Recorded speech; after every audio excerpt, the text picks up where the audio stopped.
Assalamualaikum warahmatullahi wabarakatuh. Selamat pagi pemirsa Sultan TV. Senang sekali saya Bian Oktario bisa hadir kembali menemani Anda pada pagi hari ini di talk show Bincang hari ini. Dan bagaimana kabar Anda pada pagi hari ini? Mudah-mudahan dalam keadaan yang baik-baik selalu dan dalam keadaan yang sehat-sehat selalu. Dan seperti biasa pada pagi hari ini kita akan menemani Anda dengan perbincangan hangat di mana pada pagi hari ini kita akan berbincang-bincang mengenai pasar modal. Karena seperti yang kita tahu, anak muda khususnya milenial ini bisa dibilang sudah mulai melek investasi, dan sebenarnya memang sudah seberapa besar anak muda yang melek investasi dan apa yang perlu diketahui oleh anak muda khususnya milenial untuk mengenal lebih jauh soal pasar modal dan juga investasi. Nah, pada pagi hari ini kita akan berbincang-bincang mengenai pasar modal investasi masa depan milenial bersama dengan Mbak Mia Lastriana selaku trainer dari Bursa Efek Indonesia Kantor Perwakilan Banten. Tapi sebelum kita berbincang-bincang dengan Mbak Mia, kita selalu mengingatkan Anda pemirsa Sultan TV untuk selalu update informasi Anda dengan cara follow Instagram kita @sultantv.co dan juga @beritasultantv, Facebooknya Sultan TV dan juga kanal YouTube kita di Sultan TV. Dan Anda bisa menyaksikan tayangan dari Sultan TV di TV satelit Nin Media channel 026, dan Anda juga bisa bergabung dengan kita pada pagi hari ini berbincang-bincang bersama dengan Mbak Mia Lastriana.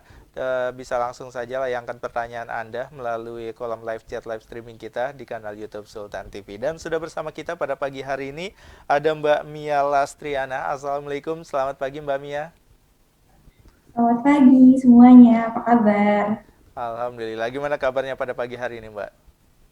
Wah, luar biasa, semangat sekali ya. Semoga teman-teman juga semangat ya semua. Semoga semuanya semangat selalu, dan Mbak Mia juga kayaknya nih lagi semangat-semangatnya nih ya.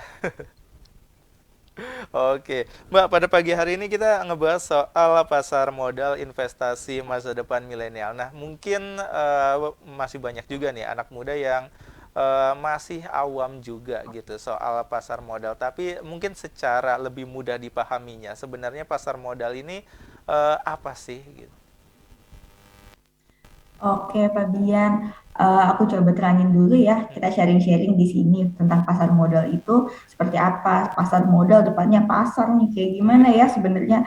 Kalau kita lihat sama sebenarnya konsepnya kayak kalau kita lihat nih ada pasar pasar ikan, pasar sayur, kayak gitu. Pasar modal juga sama nih konsepnya. Ada penjual, ada yang beli nih.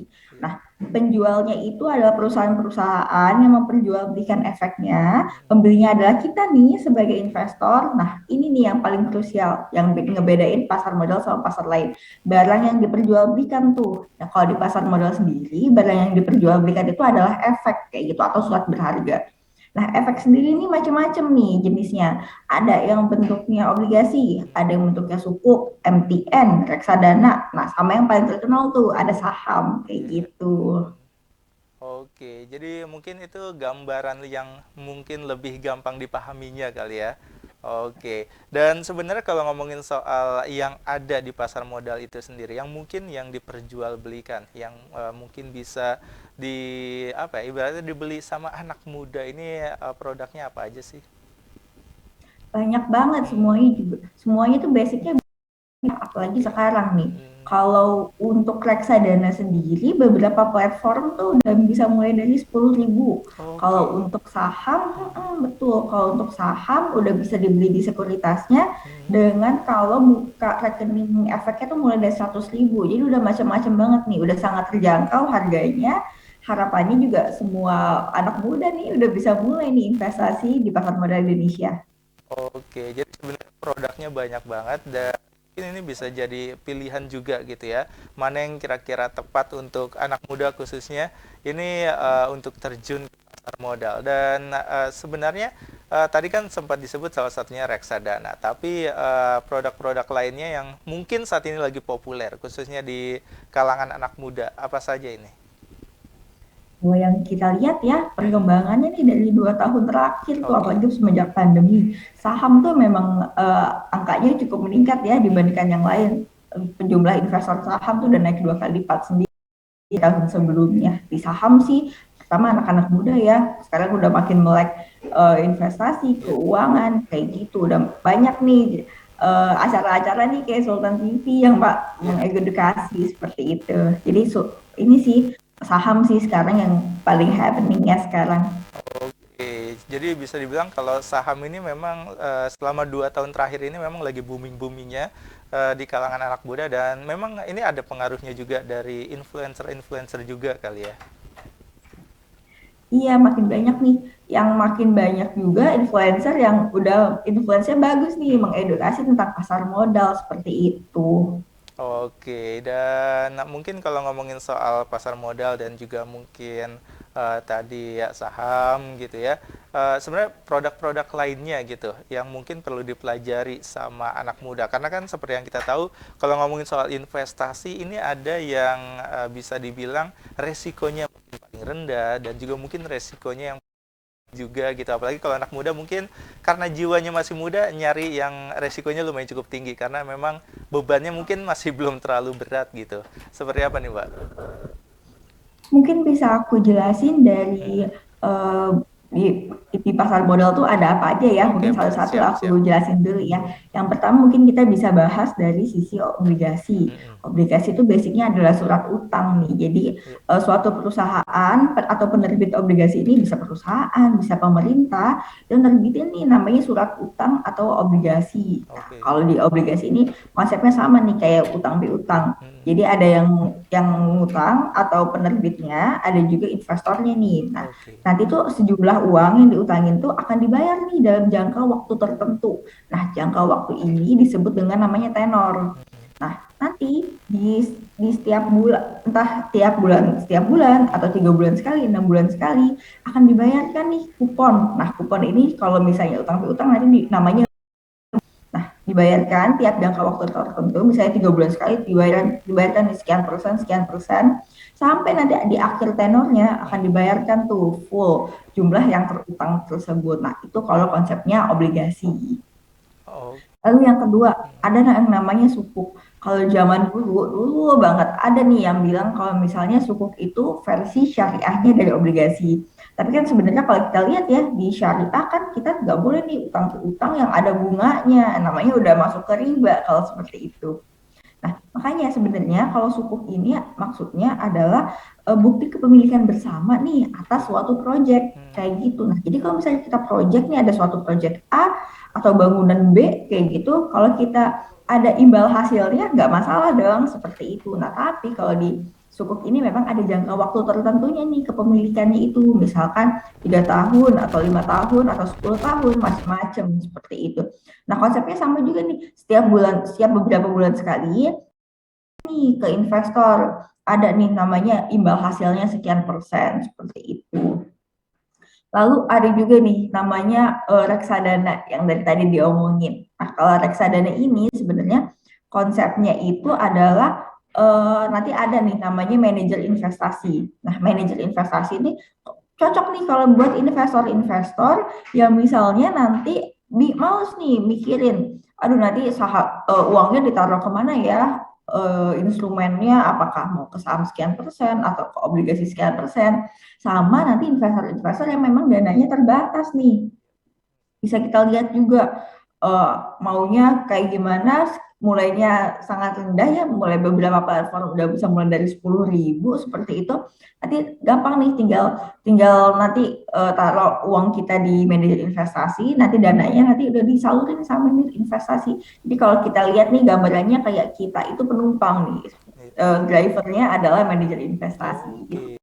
Oke. Misalnya konsepnya reksadana. Hmm. Nah, kalau reksadana sendiri juga macam-macam banget pilihannya, jenisnya. Kalau mau yang di pasar uang, ada jenis reksadana pasar uang, reksadana saham, obligasi, campuran, macam-macam banget, dan nominalnya juga beraneka ragam Iya. seperti itu.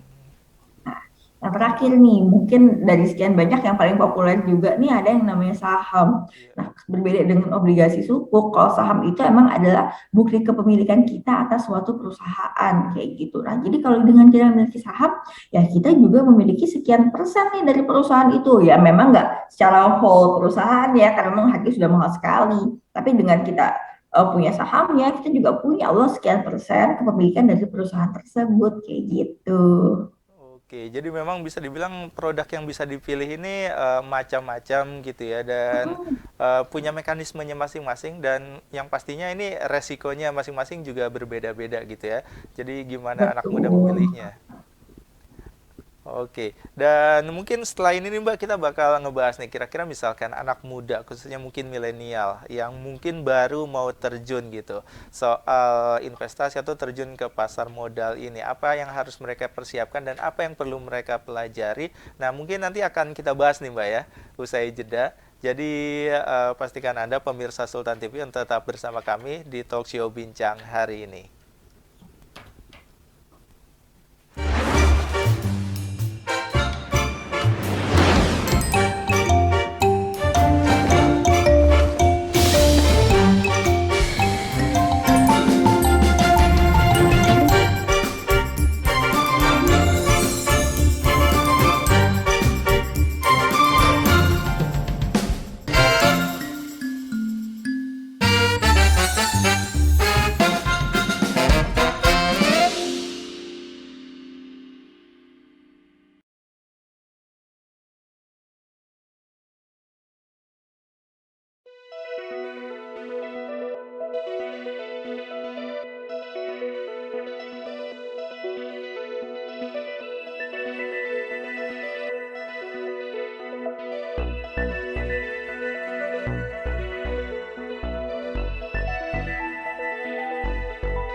Kalian semua kan public figure, kalian semua kan influencer, jadi mudah sekali orang terpengaruh dengan gaya apa yang kalian lakukan ya. Jadi konsentrasi aja ke em, profesi yang lalu, yang lama, yaitu desainer, lalu apa, pembicara, jadi juri dan sebagainya.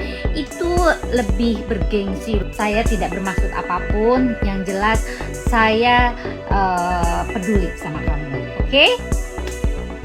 Bye bye. Kita Gading.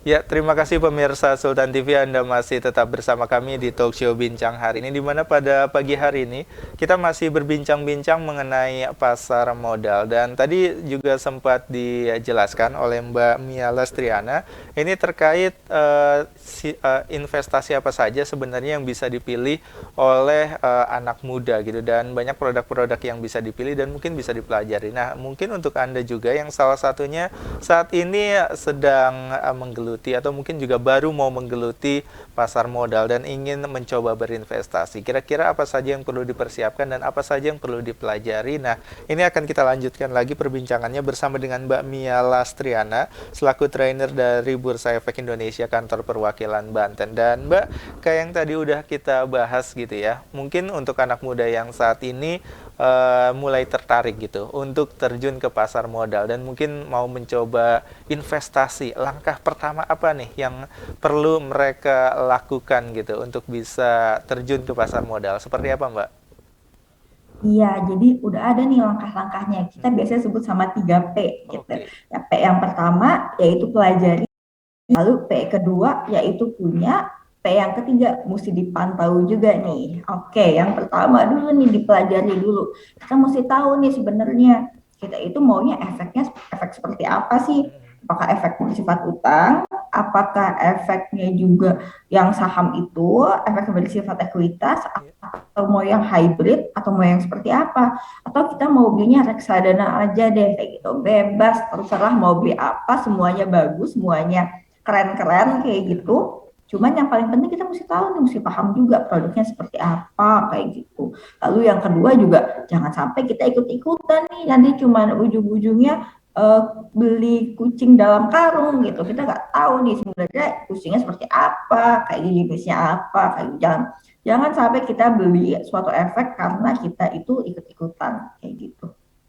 Nah, maka dari itu juga nih, setelah kita paham, kita bisa punya nih, baru setelah itu kita punya, kita beli nih sesuai dengan kita budgetnya berapa sih, lalu juga tingkat pemahaman kita seperti apa, kita pengen yang mana. Nah, punya ini sebenarnya kita punya yang kayak gimana. Kalau untuk saham, bisa nih kita mulai dari saham-saham yang emang kita tahu nih perusahaannya seperti apa, yang emang udah kita aware nih produknya kita gunakan setiap hari. Yang jelas tuh sebenarnya basicnya produknya nih, kita lihat dari perusahaannya. Karena kita mau purchase perusahaan, ya kita lihat nih perusahaannya seperti apa, ke depannya seperti apa, apakah bakal long lasting, apakah kinerjanya bagus. Di situ tuh kita awal mula kita membeli suatu saham. Kalau untuk obligasi kita bisa lihat juga nih returnnya berapa nih setiap sekian bulan sekali, 3 bulan sekali kah, seperti itu.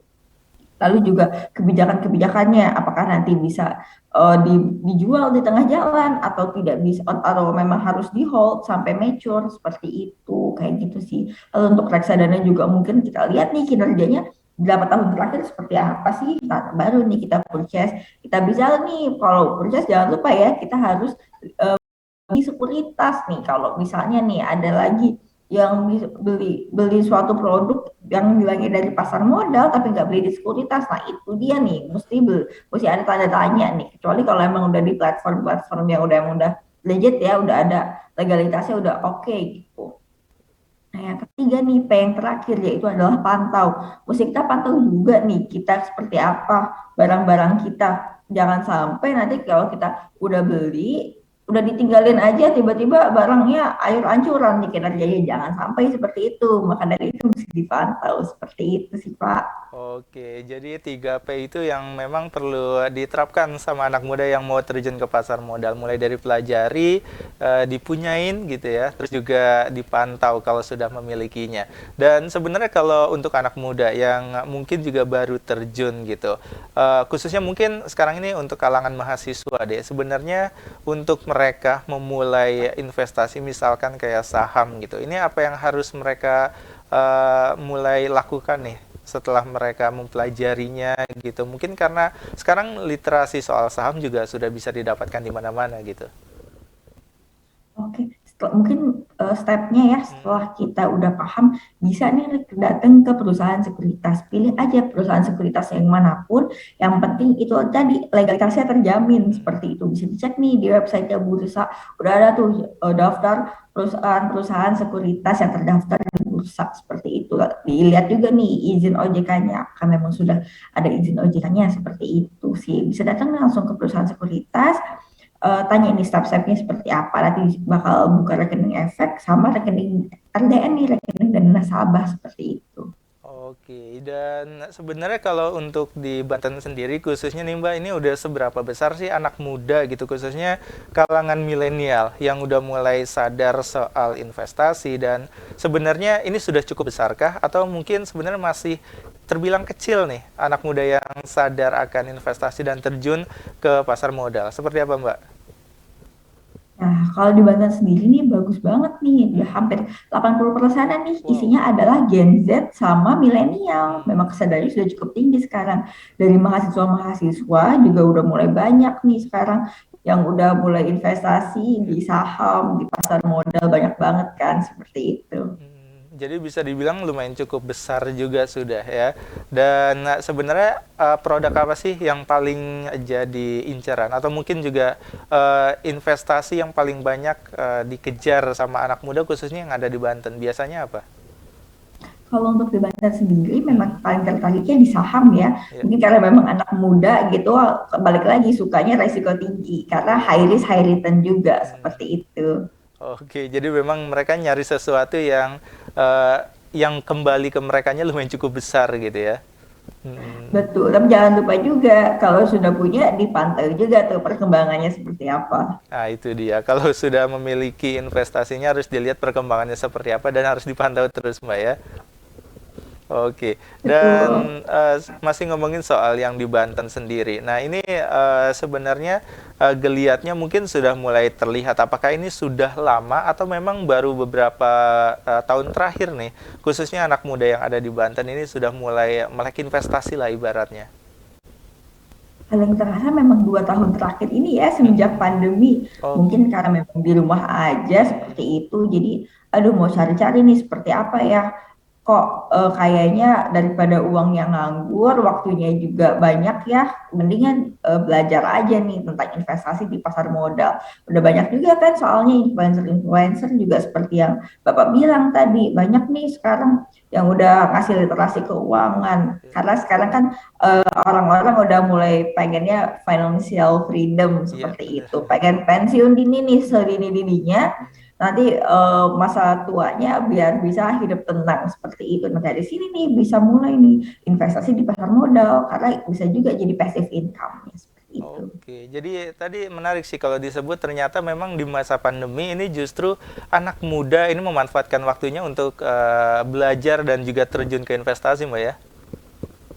Betul. Hmm, dan ini lumayan cukup berdampak dan mungkin angkanya langsung melonjak kah atau seperti apa ini angka anak-anak muda yang terjun ke pasar modal di masa pandemi?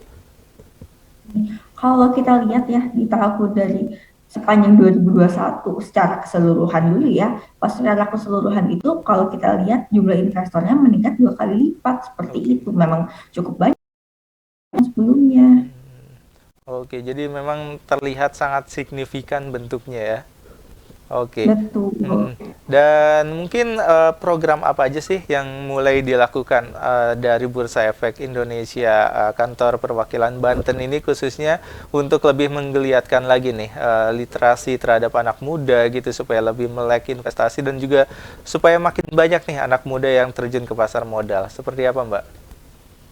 Nah, kalau di KP Banten sendiri tuh kita rutin banget nih ngadain namanya SPM atau Hmm, Sekolah Pasar Modal. ya. Kalau untuk sekarang sih kita ada namanya SPM digital ya. Jadi Hmm, kita by WhatsApp saja kita udah oke. bisa nih Hmm, mengedukasi, kita bisa sharing-sharing tuh dari WhatsApp, dari grup-grup WhatsApp kayak gitu. Tapi bisa juga nih bisa datang ke IG-nya IDX Banten, hmm, bisa juga daftar nih SPM digitalnya di situ. Nanti kita ketemu lagi di situ kayak gitu. SPM tuh rutin. Lalu juga nanti kita bisa juga nih ke kampus-kampus seperti itu. Kita rutin nih buka GI-GI baru atau galeri investasi di setiap kampus, lalu juga di beberapa komunitas seperti itu. Nah dari situ tuh biar masyarakat, anak-anak muda juga nih terutama lebih melek lagi investasi. Nggak cuma karena ikut-ikutan aja, karena, tapi juga karena paham seperti itu. Oke, dan tadi sempat disebut ini ada program sekolah tadi itu SPM ya. Dan ini sebenarnya apa sih yang dilakukan di sana gitu dan apa yang bisa didapatkan nih dari orang-orang yang terjun ke SPM tadi? Nah, kalau misalnya daftar SPM nih Hmm, teman-teman, jadi tuh nanti kita bakal belajar nih basic-basic pasar modal. Sebenarnya kita balik lagi nih belajar pasar modal itu seperti apa sih, produknya itu seperti apa aja nih. Lalu juga sebenarnya investasi cara menghindari investasi bodong nih kayak gimana kayak gitu. Lalu juga di situ nanti kita bakal belajar nih buka rekening efeknya dari sekuritas-sekuritas nih, bisa dipilih sekuritasnya juga kita mulai bisa praktik juga di SPM ini oke. praktik jual beli sahamnya seperti apa kayak gitu sih. Hmm. Nah ini kan Ini kalau tadi kan konsepnya bagus banget. eh, ini ada yang bentuknya online dan apakah ada bentuknya offline juga di mana bisa tatap langsung, terus juga bisa interaksi langsung sama profesional mungkin seperti apa? Nah, kalau untuk sekarang, untuk SPM-nya masih digital nih, karena kita Oke. jujur aja masih belum berani nih kalau ngedatengin orang-orang ke kantor kayak gitu. Ya. Tapi kalau misalnya di kampus-kampus, nanti kita bisa datang nih ke kampus kalau atau memang nanti mau di kafe juga bisa nih dikondisikan gitu. Oke, jadi memang tempatnya fleksibel gitu ya, jadi nggak kaku. Tempatnya fleksibel begitu, Hmm. betul. Oke, dan tadi menarik kalau ngomongin soal galeri investasi. Nah, sebenarnya galeri investasi ini apa gitu dan apa yang menarik dari galeri investasi ini, Mbak? Nah, kalau galeri investasi itu ada sebuah tempat nih, ada galeri bentuknya fisik, di kampus-kampus tuh banyak banget nih kalau kita lihat nih, kalau kita perhatiin tuh ada tuh namanya galeri investasi, ada juga nih namanya galeri investasi digital. Nah, galeri investasi itu sebenarnya tempat aja sih, wadah aja. Jadi di situ kita bisa belajar tentang investasi kayak gimana. Udah ada nih fasilitas-fasilitasnya seperti itu. Oke, jadi semuanya sudah ada di sana untuk yang mungkin mau terjun ke pasar modal, ini semuanya bisa terfasilitasi ibaratnya Mbak ya? Bisa tuh kalau mau buka akun juga udah mulai bisa nih dari galeri investasi. Biasanya mahasiswa-mahasiswanya juga udah terlatih nih buat open account seperti itu. Oke, siap. Dan sebenarnya kalau mungkin anak muda yang mungkin mau terjun juga ke pasar modal gitu dan bergabung ke galeri investasi ini seperti apa ini? Apakah memang harus ikut SPM tadi atau seperti apa?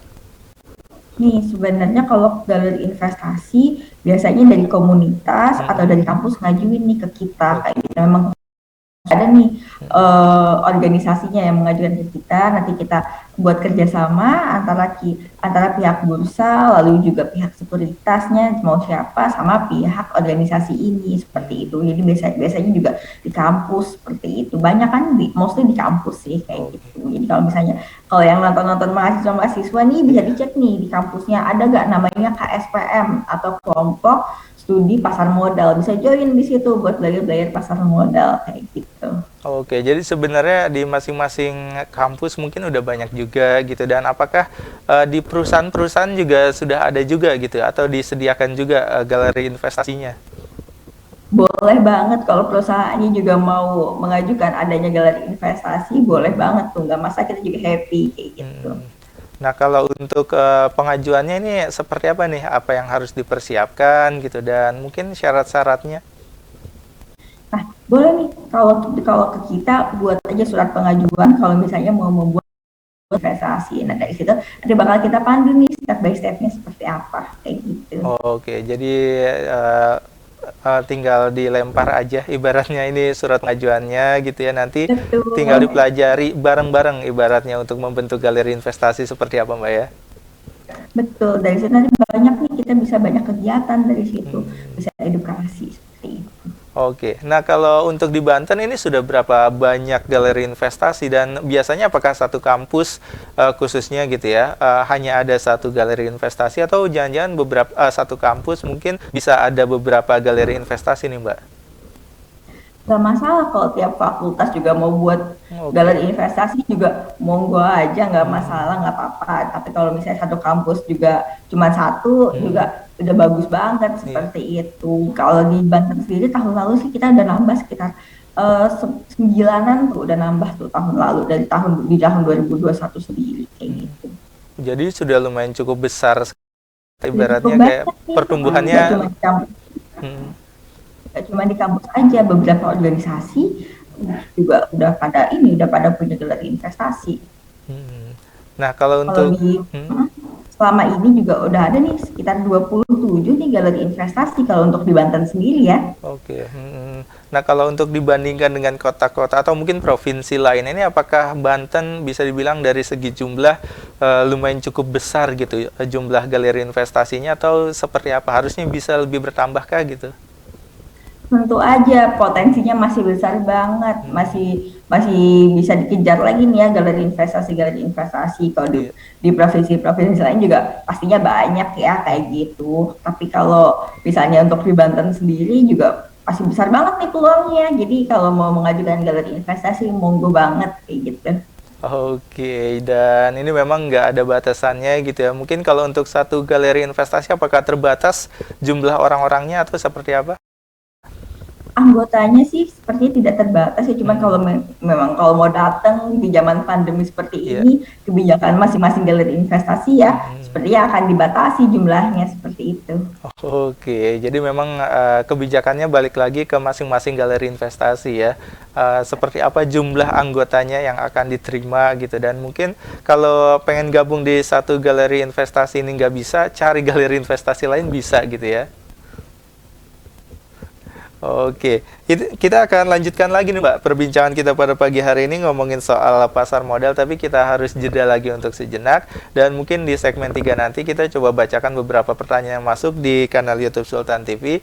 Dan pemirsa Sultan TV, kita akan lanjutkan lagi perbincangan kita bersama dengan Mbak Mia Lastriana selaku trainer dari Bursa Efek Indonesia Kantor Perwakilan Banten. Jadi pastikan Anda tetap bersama kami di Talk Show Bincang hari ini.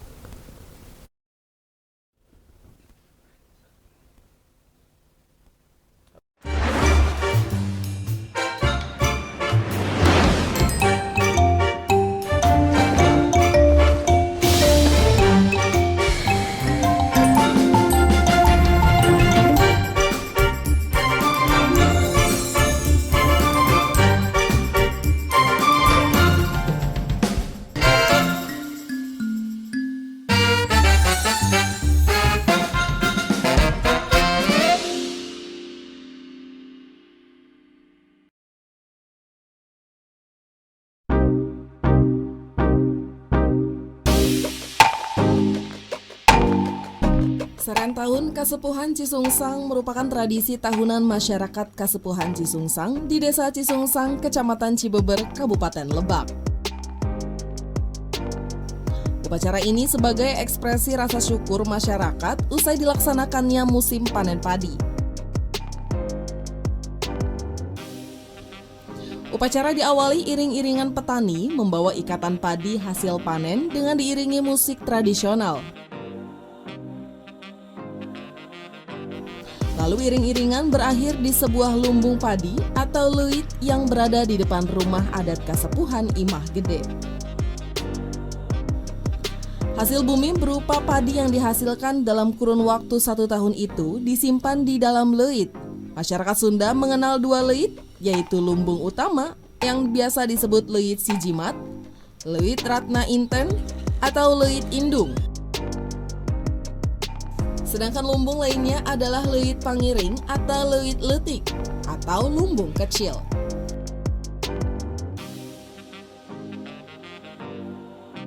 Selain di Cisungsang Lebak, Serentahun juga digelar oleh beberapa kasepuhan lain di Jawa Barat, seperti Desa Cigugur, Kuningan, Desa Kasepuhan Banten Kidul, Desa Cipta Gelar, Cisolok, Kabupaten Sukabumi, Desa Adat Sindang Barang, Desa Pasir Putih, Kabupaten Bogor, dan Kampung Naga, Kabupaten Tasikmalaya.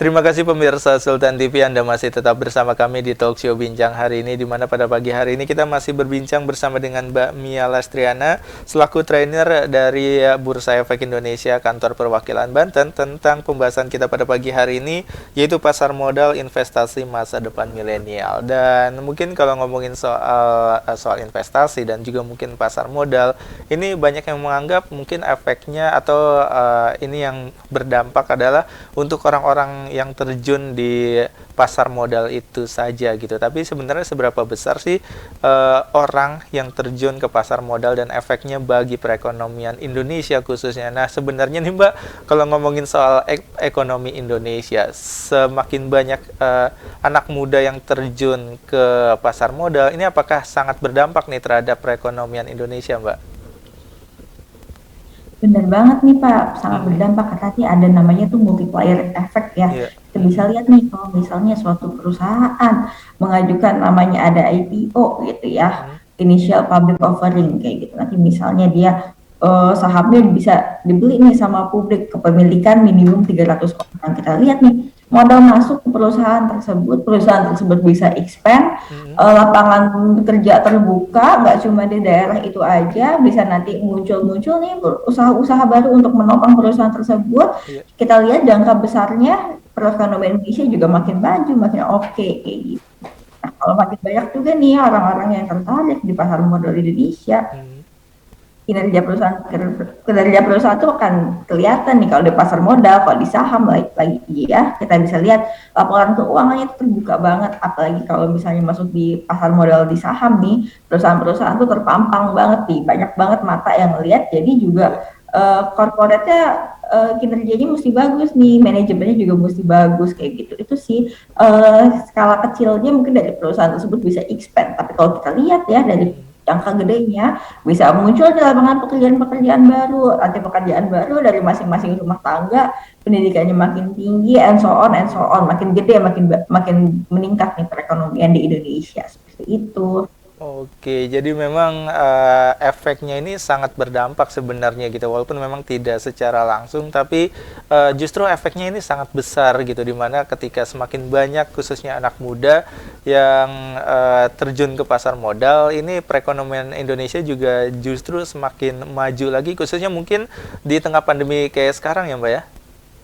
Betul. Nah, karena kalau saham ini, indeks saham itu adalah salah satu indikator perekonomian nih. Jadi bisa Oke. kelihatan nih perekonomian makin makin maju nih suatu negara. Pasar modalnya tuh semakin maju nih. Kalau kita lihat US, Jepang, pasar modalnya udah luar biasa. Ke masyarakat yang invest di pasar modal. Kalau di Indonesia mungkin baru sekian persen, belum 1%, 5%an seperti itu. Kalau di US sudah berapa tuh? Udah banyak banget negara-negara maju kayak gitu. Makanya ini kita bisa coba kejar ketertinggalan kita dengan masuk ke pasar modal Indonesia.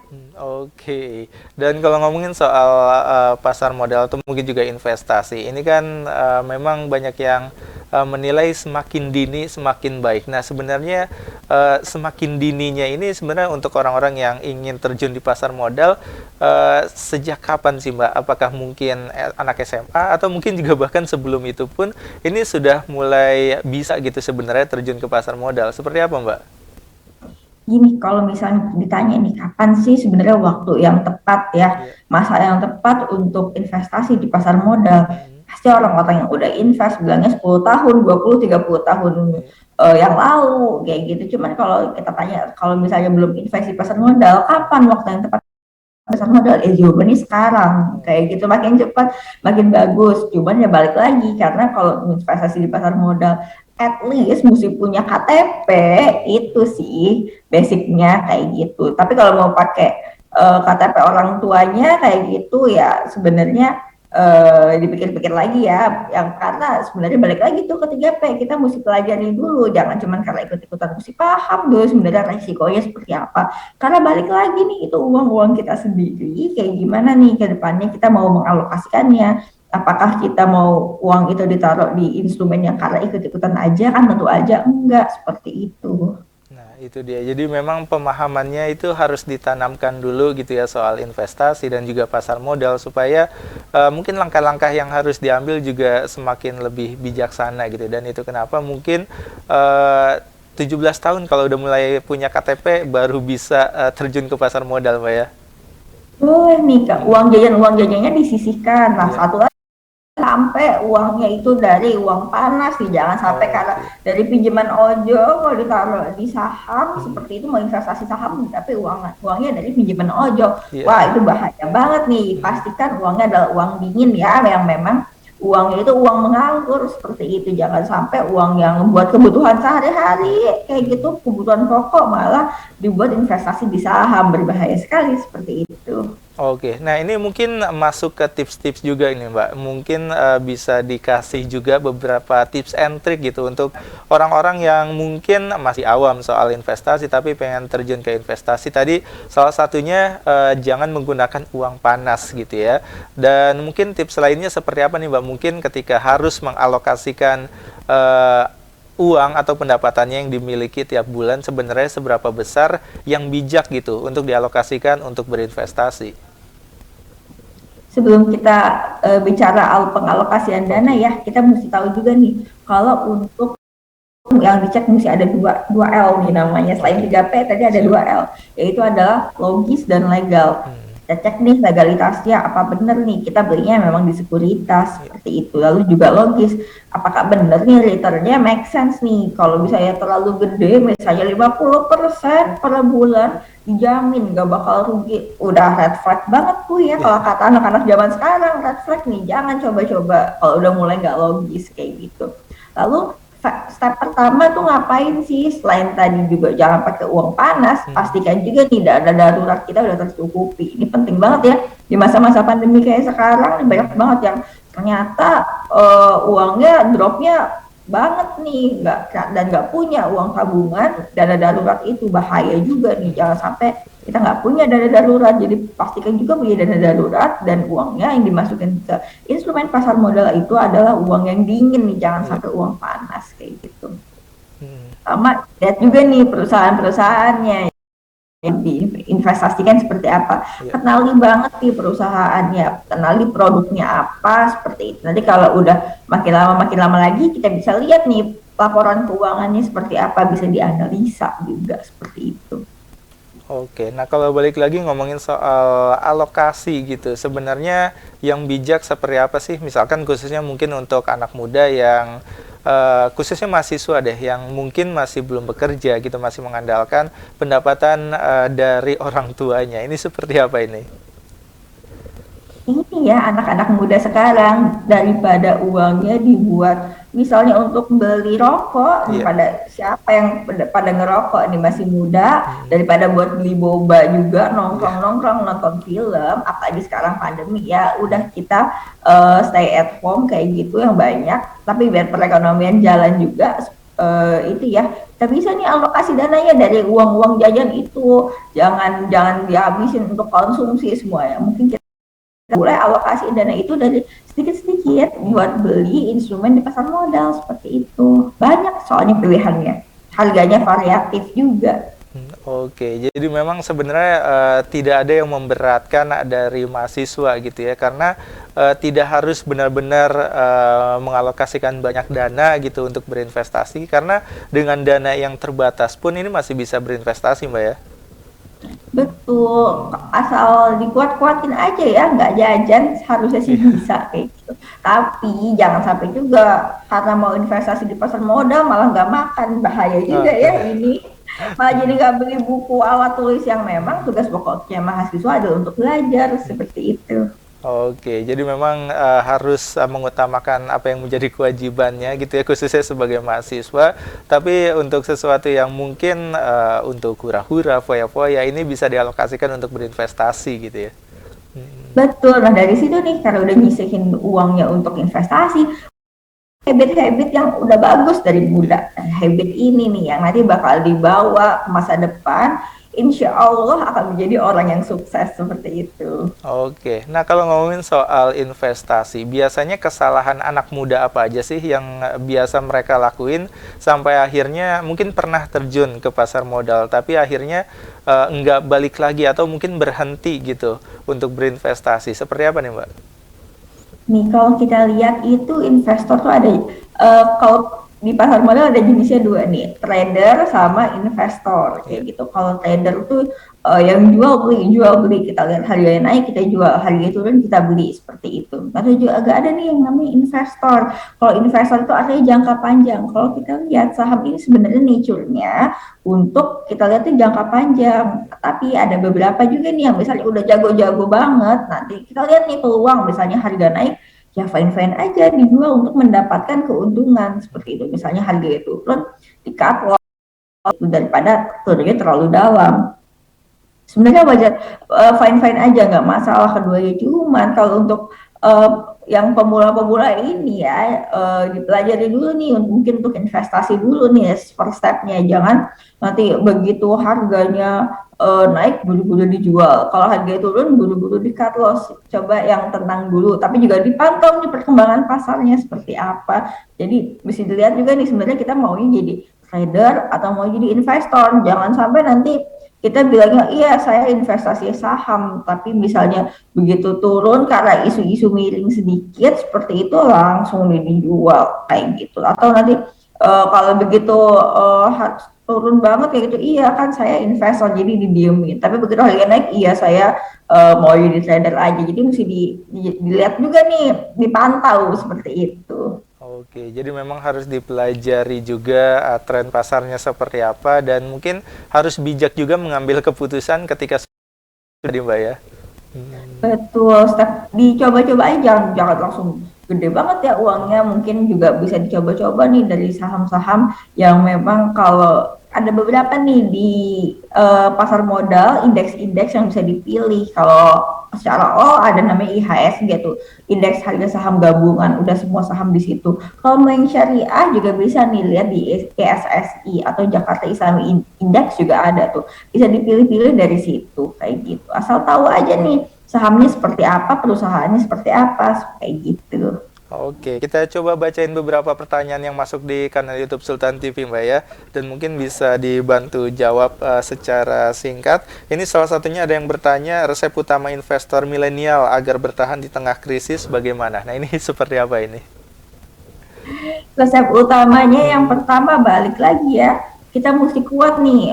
Ada namanya kalau kita itu ada analisa fundamental sama teknikal. Fundamental misalnya untuk jangka pendek, diperkuat lagi nih. Kalau misalnya fundamentalis lihat nih perusahaannya seperti apa, balik lagi ke fundamental perusahaan, apakah kita percaya banget nih perusahaannya masa depan 10-20 tahun lagi kinerjanya akan meningkat. Itu tuh yang utama ya, sama mesti kuat mental ya kayaknya kalau sekarang gitu, kalau tuh naik turun seperti. Dan jangan lupa yang ketiga yaitu dipantau seperti itu. Oke, ini ada pertanyaan lainnya yang mungkin tanyain soal investasi yang cocok untuk anak milenial seperti apa? Mungkin yang benar-benar baru mau nyoba gitu, dan mungkin paling aman seperti apa nih Mbak? Balik lagi ya, preferensi resikonya seperti apa, risk appetite-nya seperti apa.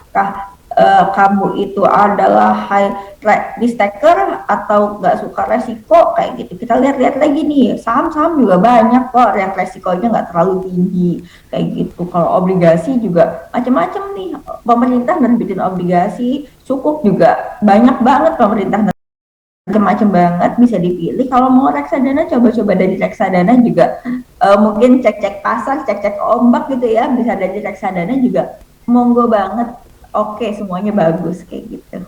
Oke, ini ada pertanyaan mungkin yang terakhir. Konon katanya Bursa Efek Indonesia ini siap memunculkan indeks ISG leader. Nah, ini maksudnya seperti apa ini?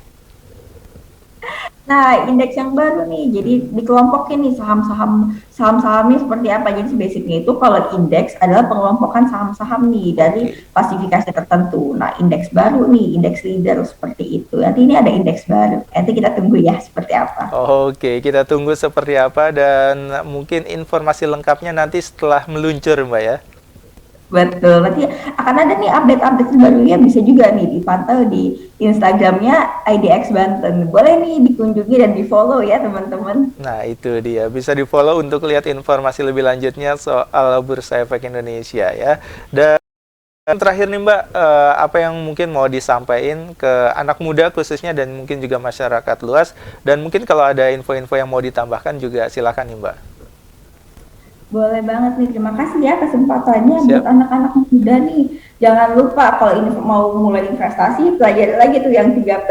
P pertama yaitu pelajari, punya, dan pantau. 3P-nya jadi pegangan banget nih sekarang. Lalu yang kedua yaitu adalah si 2L ini nih. Kalau mau investasi harus logis dan legal. Jangan sampai banget uang yang kita udah punya dari kerja keras itu kemakan dari investasi bodong yang marak juga sampai sekarang kayak gitu. Itu tuh yang mesti dihati, yang kita mesti aware ya di situ. Sama jangan lupa nih, kita bisa juga nih informasi-informasi ini, edukasi-edukasi ini bisa juga loh didapetin di Instagramnya IDX Banten. Nanti bisa lah dikunjungi IDX Banten kayak gitu ya. Boleh di follow. Siap. Terima kasih Mbak Mia untuk meluangkan waktunya ngobrol-ngobrol dengan kita pada pagi hari ini.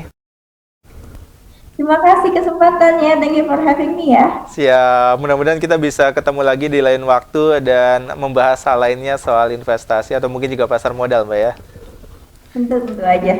Oke, siap. Itu dia pemirsa Sultan TV perbincangan kita pada pagi hari ini bersama dengan Mbak Mia Lestriana selaku trainer dari Bursa Efek Indonesia Kantor Perwakilan Banten tentang pasar modal investasi masa depan milenial. Dan mudah-mudahan dari perbincangan kita pada pagi hari ini bisa menginspirasi kita semua dan bisa memberikan pemahaman lebih soal pasar modal dan juga investasi dan mulai menggerakkan diri kita untuk bisa terjun ke pasar modal dan mulai berinvestasi. Mudah-mudahan sekali lagi informasinya berguna dan kita akan bertemu lagi di lain waktu. Akhir kata saya Bian Oktario harus undur diri bersama kerabat kerja yang bertugas. Akhir kata wassalamualaikum warahmatullahi wabarakatuh dan sampai jumpa.